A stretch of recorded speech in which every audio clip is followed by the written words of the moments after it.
Halo semua, perkenalkan nama saya Vito Hansen Hotasi Silalagi dengan NIM 9072538, mahasiswa program profesi apoteker Institut Teknologi Bandung.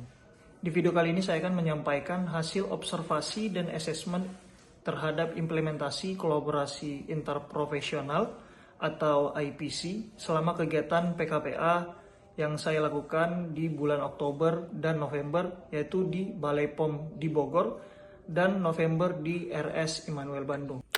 Ada beberapa jenis kolaborasi, ada kolaborasi multidisiplin, kolaborasi interdisiplin atau dalam dunia kesehatan, kolaborasi interprofesional, dan ada kolaborasi transdisiplin.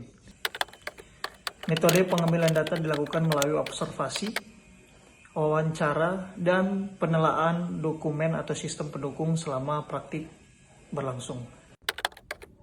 Analisis kolaborasi dilakukan menggunakan deskriptif kualitatif dengan dua pendekatan. Yang pertama dengan pendekatan Sunnybrook Framework, yaitu mencakup 6 kompetensi inti dalam kolaborasi interprofesional. Yang pertama ada komunikasi, yang kedua penyelesaian konflik antar profesi, yang ketiga ada pengambilan keputusan bersama, yang keempat refleksi, yang kelima klarifikasi peran, dan yang keenam nilai-nilai dan etika interprofesional. Kemudian pendekatan kedua saya menggunakan diagram Ishikawa untuk mencari akar masalah penyebab suatu masalah tersebut.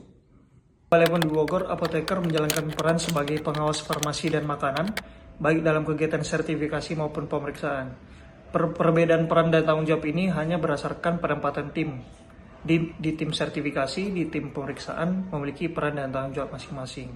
Sedangkan di RS Immanuel Bandung, dokter berperan sebagai diagnosis dan penetapan terapi, apoteker memastikan keamanan dan rasionalitas obat, serta perawat bertanggung jawab terhadap pelaksanaan dan pemantauan terapi pasien di rawat inap.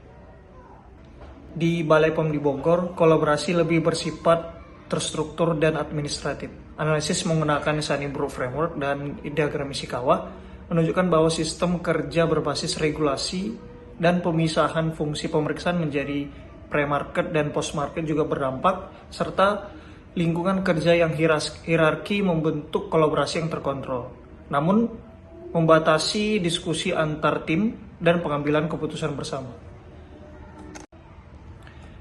Di RS Immanuel Bandung, kolaborasi didukung oleh Electronic Medical Record atau EMR yang memungkinkan pertukaran informasi secara asinkron dengan apoteker, dokter, dan perawat dalam satu integrated node. Namun tingginya beban kerja, orientasi efisiensi pelayanan, serta dominasi pengambilan keputusan oleh profesi dokter membatasi interaksi langsung dan refleksi atau evaluasi dari tim profesional. Tantangan utama kolaborasi di Balai POM di Bogor adalah keterbatasan forum diskusi antar tim dan pengambilan keputusan bersama karena masih bersifat hierarkis dan patuh terhadap regulasi.